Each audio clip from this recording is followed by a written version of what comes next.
حضرت ابو ہریرہ سے روایت ہے کہ حضور صلی اللہ علیہ وسلم نے فرمایا 7 چیزوں سے پہلے نیک اعمال کرنے میں جلدی کرو، یعنی 7 چیزوں سے پہلے نیک کام کرنے میں جلدی کر لو۔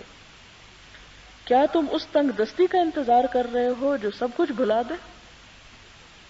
یعنی تم اتنے فقیر ہو جاؤ کہ جس سے تم اپنے آپ کو بھی بھول جاؤ۔ دیکھیں کہ جب فقر حد سے بڑھتا ہے انسان اپنے بچوں کو بھی بیچ ڈالتا ہے، بعض اوقات خود اپنے جسم کو۔ آپ نے دیکھا ہوگا کئی غریب لوگ اپنے گردے بیچ ڈالتے ہیں۔ تو یہ صورتحال کب آتی ہے انسان پہ؟ فرمایا کہ اس سے پہلے کچھ کر لو، اس سے پہلے کہ تم پہ ایسے حالات آ جائیں کہ تم اپنے آپ کو بھی فراموش کر دو۔ پھر فرمایا کہ یا اس عمارت کا جو سرکش بنا دے، یعنی تم پہ دنیا اتنی فراخ ہو جائے کہ تم تکبر کرنے لگو اور اس تکبر میں تم خدا کے آگے جھکی نہ پاؤ، یا اس مرض کا جو بگاڑ پیدا کر دے، یعنی انسان کو معذور کر دے اور پھر تم سے کوئی نماز روزہ نہ ہو۔ ظاہر ہے کہ جب بیمار ہوتا ہے انسان نماز سجدہ بھی نہیں کر سکتا، روزہ نہیں رکھ سکتا، حج عمرہ سے بھی بیکار ہو جاتا ہے، اور اگر اور حالات ہوں تو کسی قسم کی کوئی کسی کی مدد یا خدمت بھی نہیں کر سکتا۔ یا اس بڑھاپے کا جو انسان کے اعضاء کو مزمحل کر دے، یعنی بڑھاپے میں بھی انسان جو ہے اس کی طاقت اور اس کی ہمت اور صحت جواب دے جاتی ہے اور وہ کچھ کرنے کے قابل نہیں رہتا، حالانکہ اس کا دل بہت چاہتا ہے۔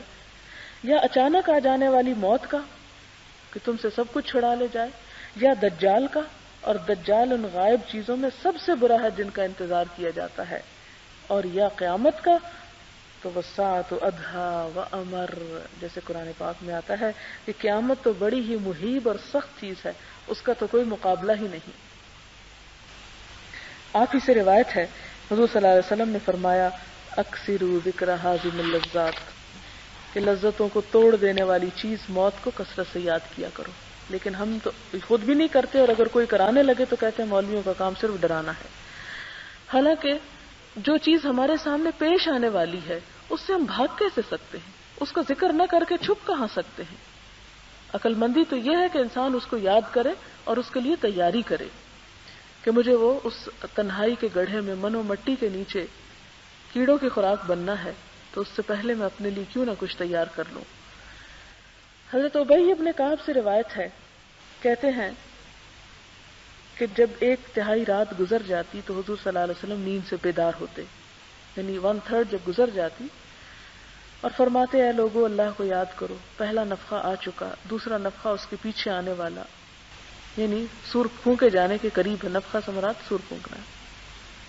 موت اپنی تمام تر ہولناکیوں کے ساتھ آ چکی ہے، یعنی موت جو ہے وہ کوئی آسان چیز نہیں، بہت ہولناک اور خوفناک چیز ہے جس سے بچنے کی تیاری پوری ہونی چاہیے، یعنی بچنے سے مراد نہیں بھاگنے کی بلکہ اس کی ہولناکیوں سے بچنے کی۔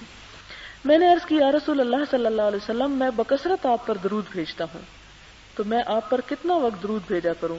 فرمایا جتنا تمہارا جی چاہے، یعنی کوئی پابندی نہیں ہے۔ عرض کی 1/4، فرمایا جتنا تیرا جی چاہے، اور اگر زیادہ پڑے تو اس میں تمہارے لیے بہتری ہے۔ عرض کیا نصف، فرمایا جتنا تیرا جی چاہے، اور اگر زیادہ پڑے تو تیرے لیے بہتر ہے۔ عرض کیا 2/3، فرمایا جیسے تیرا جی چاہے اور اگر زیادہ کرے تو تیرے لیے بہتر ہے۔ عرض کی میں سارا وقت آپ پر درود بھیجتا رہوں گا، فرمایا تو پھر تیرے غم دور ہو جائیں گے اور تیرے گناہ بخش دیے جائیں گے۔ وآخر دعوانا ان الحمد للہ رب العالمین۔ آخر میں جاتے جاتے ایک نسخہ ہاتھ آ گیا کہ کثرت سے درود پڑھیں غموں سے چھٹکارے کے لیے۔ سبحان اللہ وبحمدہ عدد خلقہ ورضا نفسہ وزنۃ عرشہ ومداد کلماتہ، سبحان اللہ العظیم۔ اللہم صل علی محمد وعلی آل محمد کما صلیت علی ابراہیم وعلی آل ابراہیم انک حمید مجید۔ اللہم بارک علی محمد وعلی آل محمد کما بارکت علی ابراہیم وعلی آل ابراہیم انک حمید مجید۔